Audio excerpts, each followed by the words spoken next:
Hello साथीहरु, आजको मेरो डिनर न्यू इयरको चाहिँ पास्ता यहाँ पाक्दैछ। अन्त यहाँनेरि चाहिँ मेरो रेसिपिसहरु रेडी छ। के लाउनु पर्छ मेरो छोरालाई चाहिँ अब घिउ मन पर्ने भएको भएर चाहिँ मैले यो 1 पिस घिउ टेक गरेछु। अनि यिनीहरू हल्का मलाई मन पर्ने भएको भएर मैले यो लगाइदिउँ न त अलिकति भनेर अनि यिनीहरू यो टमेटो सस र ओइल यहाँ हाल्छ अनि यहाँ अन्डा हाल्छ।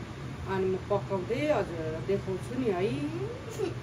यो चाहिँ साह्रै रुने भएको भएर नि यो साह्रै मेरो छोरा हो नि त, उहाँ चाहिँ मेरो सन हो, साह्रै रुनुहुन्छ क्या, अलिक टेर्नु हुँदैन, भनेको मान्नु हुँदैन।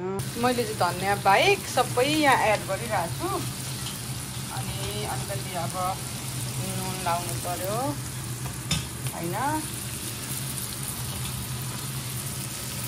अन्त यहाँ अर्दी पनि स्वाद अनुसार अदुवा अनि यो कुटेको मसला मलाई अलिकति मनपर्छ बास्ना। अनि अलिकति पेपरिका पनि एड गर्छु म जहिले पनि भयो। अनि यसलाई यसो गऱ्यो है त है। हेर्नु होला कस्तो दामी देखिरहेको नि भगवान्, देख्नु हुँदैछ नि।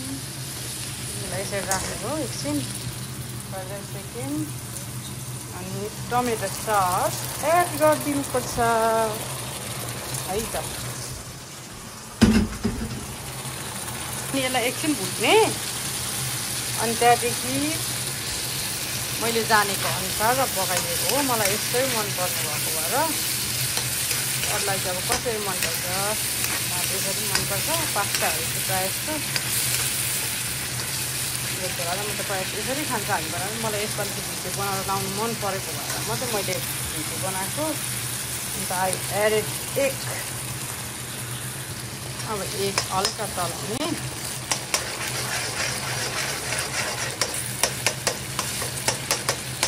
हल्का यस्तो गरिदिने होइन, सक्दैछ हजुर। अन्त मैले पास्ता पनि एड गरिसक्यो। अब म चलाउँछु है त, हेर्नुहोस् है कस्तो आउँछ। तपाईँहरूलाई मनपर्छ कि पर्दैन, वेट फर मी। हेर्नु होला पास्ता चाहिँ यस्तो भयो है। लु तपाईँहरूले देख्नु पनि भइसक्यो होला। अझै माथि त्यो के भन्छ अरे सस एड गर्दा पनि हुन्छ, टमेटो सस अलिक एड गर्दा पनि हुन्छ। मलाई चाहिँ अब यतिकै मनपर्ने भएको भएर चाहिँ अलिक अब त्यति मन पर्दैन नि त मलाई टमाटर। अनि यस्तो पास्तामा अनि यहाँ खानलाई मनपर्छ, तर मैले यतिकै